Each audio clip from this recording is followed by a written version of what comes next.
Bonjour, donc voici un nouveau Sentier de la Chine. On a décidé de faire des formats un petit peu plus courts et de présenter évidemment un objet acheté au puce ou n'importe où, et aussi soit une anecdote d'achat d'il y a des années, soit des pièces appartenant à la collection XXO. Donc aujourd'hui je vais vous présenter un objet insolite parce que c'est un objet que j'ai acheté au puce il y a de ça quelques semaines. C'est un téléphone en fait sur pied. Il manque le combiné, mais on va en trouver un. Je le trouve beau de qualité, puis je le trouve un peu marrant, ambiance James Bond.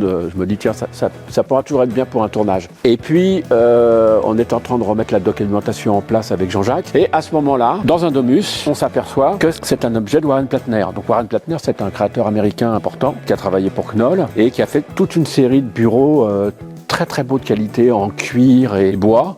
Et en fait, cet objet appartient à cette collection. Sa Domus est une revue italienne créée par Joe Ponti, qui est un grand designer italien qui continue aujourd'hui à exister. Je crois qu'elle a démarré dans les années 50. Elle a jalonné tout le design italien depuis ces années-là jusqu'à maintenant. Donc c'est une revue importante. Alors après, il y a ça 25 ou 30 ans, à l'époque où on travaillait encore avec Ben, on était boulevard Davout. On passe, je sais pas ce qu'on faisait, on passe à la Défense. C'était l'époque du déflocage, fallait défloquer toute l'amiante. Et on voit cette cafétéria qui était remplie de mobilier en plastoc, de toutes les couleurs, enfin orange, jaune, vert, enfin les couleurs 70. Et ils étaient en train de mettre de la chaux sur les vitres, ils étaient en train de faire des travaux. Donc on se renseigne pour voir ce qui se passe sur ce truc-là.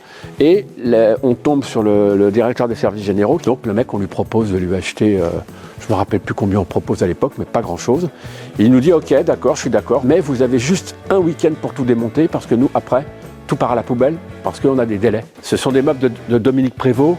Dominique Prévost, c'est un architecte qui a aussi fait du mobilier. Et donc, il avait complètement aménagé cette cafétéria. C'est un bel objet, bien dessiné, et qui a dû coûter cher à la fabrication.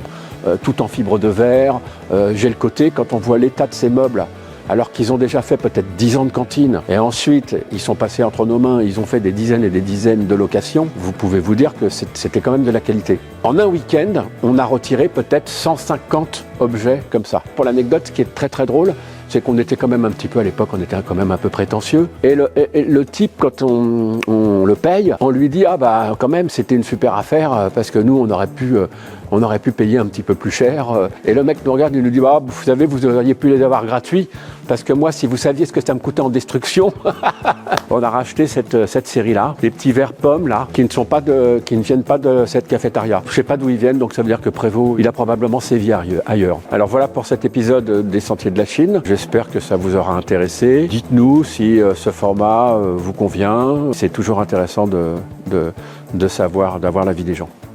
Bonne journée.